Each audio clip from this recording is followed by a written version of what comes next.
వాతావరణ శాఖ అధికారులు హెచ్చరికలు జారీ చేశారు. మీకు చెప్పినట్టుగానే అల్పపీడనం ప్రభావం కనిపిస్తోంది ఏపీ వ్యాప్తంగా. ఇప్పటికే ఒక అల్పపీడనం ఎలా వాయుగుండంగా మారుతుంది, అది ఎలా తుఫానుగా మారుతుంది అనేటువంటి ఒక ఉత్కంఠతో ఎదురు చూస్తున్నటువంటి వాతావరణ శాఖ అధికారులకు కానివ్వండి, సామాన్య ప్రజలకు కానివ్వండి. ఇప్పుడు మరొక బిగ్ షాక్ ఏంటంటే దానికి మరొక అల్పపీడనం కూడా తోడైంది. ఇప్పుడు 2 అల్పపీడనాలు ఏపీని చుట్టుముట్టబోతున్నాయి. అల్పపీడనాలు కాస్త బలపడిపోయి వాయుగుండంగా మారి పెను తుఫానుగా ఏపీ తీరాన్ని తాకే అవకాశం ఉంది. బంగాళాఖాతంలో 2 అల్పపీడనాలు ఏర్పడుతున్నాయి. అయితే ప్రస్తుతం ఒకటి కొనసాగుతూ ఉండగా ఇంకొకటి ఏర్పడే అవకాశం కూడా ఉందట. ప్రస్తుతానికి మలక్కా జలసంధి సమీపంలో తీవ్రమైనటువంటి ఒక అల్పపీడనం అది ఈ రోజుకి ఒక వాయుగుండంగా మారే అవకాశం ఉంది. ఈ రోజు నుంచి అది గురువారం అంటే 2 రోజుల తర్వాత తీరం దాటే అవకాశం కనబడుతుంది. తుఫాన్గా మారి అది తుఫాన్గా బలపడి తీరం దాటే అవకాశం ఉంది. ఆ తర్వాత కొమరాన్ ప్రాంతంలో మరొక ఉపరితల ఆవర్తనం కొనసాగుతుంది. దీని ప్రభావంతో శ్రీలంక పరిసర ప్రాంతాల్లో అల్పపీడనం ఏర్పడే అవకాశం ఉంది. ఆ తర్వాత ఈ నెల 29న రాయలసీమ, దక్షిణ కోస్తా జిల్లాలో భారీ నుంచి అత్యంత భారీ వర్షాలు కురిసే అవకాశం ఉంది. 30న బాపట్ల, ప్రకాశం, నెల్లూరు, కడప, అన్నమయ్య జిల్లాలో, ఆ తర్వాత తిరుపతి, చిత్తూరు జిల్లాలో కూడా భారీ నుంచి అతి భారీ వర్షాలు కురిసే అవకాశం ఉంది. ఆల్రెడీ ఈరోజు ఒక అల్పపీడనం వాయుగుండంగా మారి అది గురువారం రోజున తుఫానుగా బలపడిపోయి తీరం దాటే అవకాశం ఉంది. ఆంధ్రప్రదేశ్ ప్రాంతం దగ్గర తీరం దాటే అవకాశం ఉంది, కోస్తా ప్రాంతం నుంచి. ఇక మరొక ఆవర్తనం కొనసాగుతుంది కొమరాన్ ప్రాంతంలో, అది శ్రీలంకకి పరిసరాల్లో. సో అది కూడా బలపడిపోయి అది వాయుగుండంగా మారి తుఫాన్గా మారి అది కూడా ఆంధ్రప్రదేశ్ పైన ప్రభావం చూపించే అవకాశం కనబడుతోంది. సో ప్రస్తుతానికి 29 నుంచి రాయలసీమ, దక్షిణ కోస్తా ప్రాంతాల్లో భారీగా వర్షాలు కురిసే అవకాశం ఉంది. ఆ తర్వాత 30న బాపట్ల, ప్రకాశం, నెల్లూరు, కడప ఈ ప్రాంతాల్లో భారీ నుంచి అత్యంత భారీ వర్షాలు కురుస్తాయని వాతావరణ శాఖ అధికారులు హెచ్చరికలు జారీ చేస్తున్నారు. సో ముందుగా శ్రీలంక పరిసర ప్రాంతాల్లో గతంలో ఒక వారం రోజుల క్రితం బహుశా అది 19, 17 ఆ సమీప సమయంలో శ్రీలంకలో ఏర్పడినటువంటి ఒక అల్పపీడనం దాని ప్రభావంతో చెన్నై, కేరళ, కర్ణాటక, ఆంధ్రప్రదేశ్, తెలంగాణలోని పలు ప్రాంతాల్లో మోస్తారు నుంచి భారీ వర్షాలు కురిశాయి. అంతలోనే బంగాళాఖాతంలో, ఆగ్నేయ బంగాళాఖాతంలో మల్కా జలసంధి దగ్గర మరొక అల్పపీడనం ఏర్పడింది. అది కాస్త వాయుగుండంగా బలపడి అది తుఫానుగా మారి ఆంధ్రప్రదేశ్ తీరం వైపుగా దూసుకొస్తోంది. సో ఈ రోజు అది వాయుగుండంగా కంప్లీట్గా మారి అది తుఫానుగా బలపడిపోయి అది కొంత తీరం వైపుగా దూసుకొచ్చే అవకాశం ఉంది. అయితే గురువారం రోజున అంటే ఎల్లుండి మళ్ళీ భారీ నుంచి అత్యంత భారీ వర్షాలు కురిసే అవకాశం కనబడుతోంది. ఎల్లుండి ఇటు కోస్తా ప్రాంతం వెంట ప్రచండ గాలి వీయడంతో పాటుగా భారీ నుంచి అతి భారీ వర్షాలు కురిసే అవకాశం ఉంది. ఆ తర్వాత శ్రీలంకకి పరిసరాల్లో కొమరాన్ అనేటువంటి ప్రాంతాల్లో ఉపరితల ఆవర్తనం కొనసాగుతుంది. ఆవర్తనం ప్రభావంతో కొంత ప్రచండమైనటువంటి గాలులు, భయంకరమైన వర్షాలు కురిసే అవకాశం, అది కూడా సుమారుగా ఒక వారం రోజుల్లో అంటే సుమారుగా 30వ తేదీ కల్లా అది కూడా భారీ వర్షాల రూపంలో ఏపీ తీరాన్ని తాకబోతోంది. సో ప్రజెంట్ దీనికి సంబంధించి మా వీరిని అప్డేట్స్ మా ప్రతినిధి గయాజ్ అందిస్తారు. గయాజ్, సో ప్రజెంట్ సిచ్యువేషన్ ఏంటి, వాతావరణ శాఖ అధికారులు ఏం చెప్తున్నారు, అధికారుల సూచన మేరకి గ్రౌండ్ లెవెల్ ఎటువంటి సిచ్యువేషన్ ఉంది? మోంతా తుఫాన్ ప్రభావం తగ్గక మునిపే మరో 2 తుఫాన్లు సెనిరాన్ అనేటువంటి ఈ తుఫాన్ దూసుకొస్తోంది. దీనికి ఆల్రెడీ అధికారులు నామకరణం చేశారు. సో ఈ సెనియార్ తుఫాన్ ఎటువంటి ప్రభావం చూపించబోతోంది?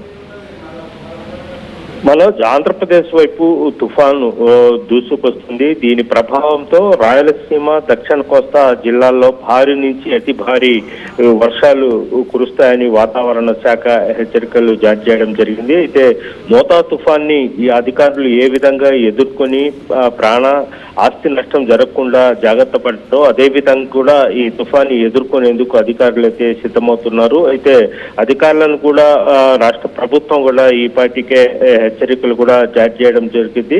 ఆయా జిల్లాల్లోని ఎస్పీలు అదేవిధంగా కలెక్టర్లు కూడా అధికారులతో సమావేశమై ఈ తుఫాన్లను ఎలా ఎదుర్కోవాలా, అదేవిధంగా ఎలాంటి ఆస్తి నష్టం జరగకుండా ఎలాంటి చర్యలు చేపట్టాలా అనేది కూడా కసరత్తు అయితే చేస్తున్నారు. అయితే ప్రధానంగా నెల్లూరు, అదేవిధంగా కడప, అన్నమయ్య, బాపట్ల జిల్లాల్లో కూడా హెవీగా అంటే ఈ నెల 29వ తేదీ నుంచి హెవీగా వర్షాలు కురిసే అవకాశాలు ఉన్నట్లు కూడా వాతావరణ శాఖ హెచ్చరికలు జారీ చేయడం జరిగింది. ఇప్పటికే ఆయా జిల్లాల్లో వాతావరణం పూర్తిగా చేంజ్ అయింది. అయితే ప్రధానంగా బంగాళాఖాతంలో 2 అల్పపీడనలు కొనసాగుతున్నాయి. దీని ప్రభావంతో భారీగా ఇవి తుఫానుగా మారి భారీ వర్షాలు కురిసే అవకాశాలు ఉన్నట్లు కూడా మనకైతే వాతావరణ శాఖ అధికారులు చెప్తున్నారు. ప్రస్తుతం మల్కా జలసంధి సమీపంలో తీవ్ర అల్పపీడనం ఏర్పడి ఉంది.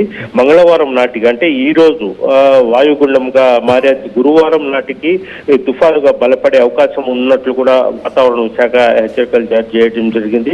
కొమెరియన్ ప్రాంతాల్లో కొనసాగుతున్న ఉపరితల వర్తమానం ప్రభావంతో శ్రీలంక పరిసర ప్రాంతాల్లో మరో అల్పపీడనం ఛాన్స్ ఉందని కూడా వాతావరణ శాఖ తెలపడం జరిగింది. అయితే ప్రధానంగా ఇంకా ఒక 2-3 రోజులు అంటే ఈ నెల 29 నుంచి రాయలసీమ దక్షిణ కోస్తా జిల్లాలతో పాటు జిల్లాల్లో భారీ వర్షాలు కురుస్తాయని కూడా వాతావరణ శాఖ హెచ్చరికలు జారీ చేయడం జరిగింది. అయితే 30వ తేదీన బాపట్ల, ప్రకాశము, నెల్లూరు, కడప జిల్లాల్లో కూడా భారీ వర్షాల నుంచి అతి భారీ వర్షాలు గంటకు 70 నుంచి 80 కిలోమీటర్ల వేగంతో ఈదురుగాలు కూడా వీచే అవకాశాలు కూడా ఉన్నాయని కూడా వాతావరణ శాఖ చెబుతుంది. అయితే మోతా తుఫాను ఎలా ఎదుర్కొని ప్రాణాస్తి నష్టం జరగకుండా చూశారో అదేవిధంగా ఈ తుఫాను కూడా ఎదుర్కొనేందుకు అధికారులు అయితే సిద్ధమవుతున్నారు. 6 జిల్లాల కలెక్టర్లు కూడా ఈ పాటికే అప్రమత్తం అయినట్లయితే తెలుస్తుంది. మనోజ్ రైట్ గయస్, సో దీని ప్రభావంతో అధికారులు ఏం చేయబోతున్నారు అంటే ఇప్పటికే మోంతా తుఫాన్ ఎదురైన సమయంలో కోస్తా తీరం వెంట బాపట్ల దగ్గర కానివ్వండి ఇతర కాకినాడ జిల్లాలో భయంకరమైనటువంటి వర్షాలు కురిశాయి, ప్రచండ గాలులు వీచాయి. సో దాని ప్రభావం నుంచి ఇంకా కోలుకోక మునిపై మరోసారి ఈ సెనియార్ తుఫాన్ పేరిట ఒక తుఫాన్ దూసుకొస్తోంది. దీనికి ఇప్పటికీ నామకరణం చేశారు. సో ఇది వచ్చేటువంటి సిచ్యువేషన్లో ఎటువంటి భయంకరమైన గాలులు వీచే అవకాశం ఉంది, ఎలా అలర్ట్స్ జారీ చేస్తారు, ముఖ్యంగా రైతాంగానికి ఎటువంటి సూచనలు జారీ చేశారు? గురువారం నాటికి అంటే ఎల్లుండి కల్లా ఇది కొంత తుఫాన్గా బలపడిపోయి టువర్డ్స్ తీరం వైపుగా దూసుకొస్తోంది. సో అధికారుల సూచనలు ఏంటి, రైతాంగానికి ఎటువంటి అలర్ట్స్ జారీ చేశారు? మనోజ్, ప్రస్తుతము కలెక్టర్లు, రెవెన్యూ శాఖ అధికారులతో సమావేశం అవడం జరిగింది. అయితే పలు జిల్లాల్లో అంటే మొన్న మోతా తుఫాను వచ్చినప్పుడు వరి కోతలు జరుగుతుండేవి. అయితే ప్రస్తుతం వరి కోతలు లేవు. ఆయా జిల్లాల్లో కొన్ని చోట్ల మాత్రమే వరి కోతలు ఉన్నాయి. వాటిని వెంటనే ఈ 2 రోజుల్లో మొత్తం కోతలు కోసి ఇళ్లకు చేర్చుకునే విధంగా పంటలు ఇళ్లకు తీసుకుని వచ్చే విధంగా చర్యలు చేపట్టమని కూడా ఎంఆర్ఓ, ఆర్డీఓలను కూడా ఆదేశాలు జారీ చేయడం జరిగింది. అదేవిధంగా ప్రధానంగా కొన్ని అంటే ఒక నెల్లూరు ఆ ప్రాంతాలు చూసుకుంటే పొగాకు, అదేవిధంగా వరినాళ్ళు, కొన్ని జిల్లాల్లో వరినాళ్ళు వేస్తున్నారు, కొన్ని జిల్లాల్లో అంటే వరి కోస్తా ఉన్నారు కోతకొచ్చి. అయితే వరి కోతకొచ్చే వాటిని వెంటనే రైతులను అప్రమత్తం చేస్తున్నారు. ఎందుకంటే 29, 30 తేదీలో భారీగా వర్షాలు కురిసే అవకాశాలు ఉండి దీనివల్ల ఏంటంటే పంటలు చేతికొచ్చే పంటలు మునిగిపోయి నష్టం వాటిల్లో ప్రమాదం ఉండటంతో వాటిని ఇళ్లకు చేర్చుకునే విధంగా ముందుగానే హెచ్చరికలు జారీ చేయడం జరిగింది. అదేవిధంగా సముద్ర తీర ప్రాంతాల్లో అంటే చేపలకు ఎవరిని వెళ్ళనీయకుండా కూడా వాళ్ళని ఆపేస్తున్నారు. కొన్ని ప్రాంతాల్లో వాటికే గ్రామాల్లో దండోరా వేసి ఎవరు సముద్రంలోకి చేపలకు వెళ్ళదంటూ కూడా దండోరాలు వేయడం జరిగింది. మొత్తం మీద చూస్తుంటే అధికారులు అప్రమత్తం అవడం జరిగింది. కొన్ని అంటే సముద్ర తీర ప్రాంతాల్లో ఎక్కువగా దృష్టి పెడుతున్నారు. అంటే కొన్ని చోట్ల పట్టపాలాలు కూడా ఖాళీ చేసే అవకాశాలు కూడా లేకపోలేదు. పునర్వాస కేంద్రాలను కూడా ఏర్పాటు చేస్తున్నారు. ఏ విధంగా మోతా తుఫాన్ మీద జాగ్రత్తలు తీసుకున్నారో అదే విధంగా ఇప్పుడు అధికారులు అయితే దీని మీద చర్యలు తీసుకుంటున్నారు. Manoj right, thank you Gaius.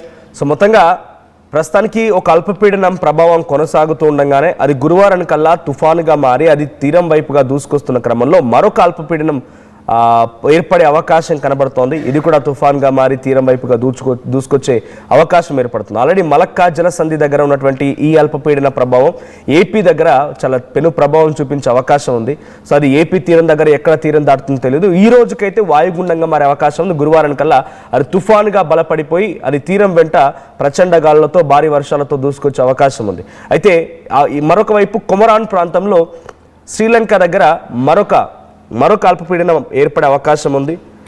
So ఆ అల్పపీడనం ప్రస్తుతానికి ఉపరితల ఆవర్తనం కొనసాగుతుంది. ఉపరితల ఆవర్తనం అల్పపీడనంగా మారే అవకాశం ఉంది. దీని ప్రభావంతో కొంత దక్షిణ కోస్తా జిల్లాలో భారీ వర్షాలు కురిసే అవకాశం ఉంది. అయితే 29వ తేదీన దక్షిణ కోస్తా, రాయలసీమ ప్రాంతాల్లో భారీగా వర్షం కురిసే అవకాశం ఉంది.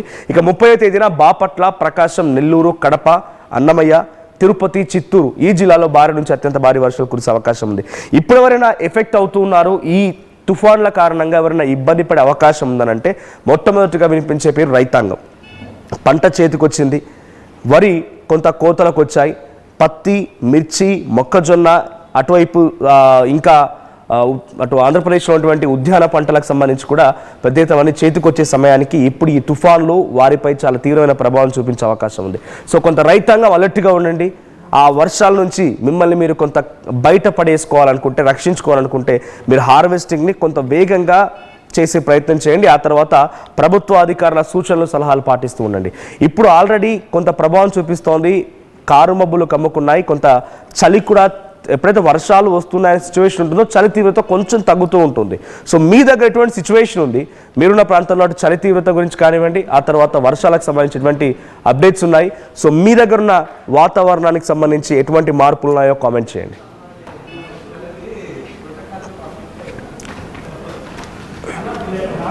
రైట్, ఇది ఐఎండీ అధికారులు ఇచ్చిన వార్నింగ్. దీంట్లో ఏముందంటే on November 24 there was a well marked low pressure and area over Malaysia and the strait of Malacca.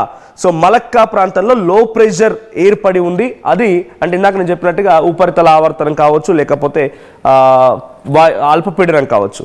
So over the following 24 hours it is most expected to deepen into A depression over the South Andaman Sea. Thus the South Andaman Sea, the Strait of Malacca and coastal Malaysia are likely to see heavy rains.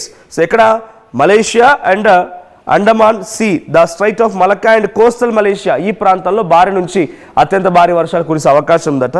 ఆ తర్వాత avoid see travels. So కొన్ని safety measures కూడా జారీ చేశారు. So ఇప్పుడు దీంట్లో ఇంకా ఏపీపై ఎటువంటి ప్రభావం ఉందనేది దీంట్లో క్లియర్గా అప్డేట్స్ ఏం లేవు. బట్ ఇక్కడ మీకు ఈ సీ అనేది కానివ్వండి, ఇక్కడ అక్కడ ఈ రెడ్ కలర్ సర్కిల్స్లో చూపించినంతా కూడా ఉపరితల ఆవర్తనం, తర్వాత అల్పపీడన ద్రోణి ఎలా కొనసాగుతుంది అనేది.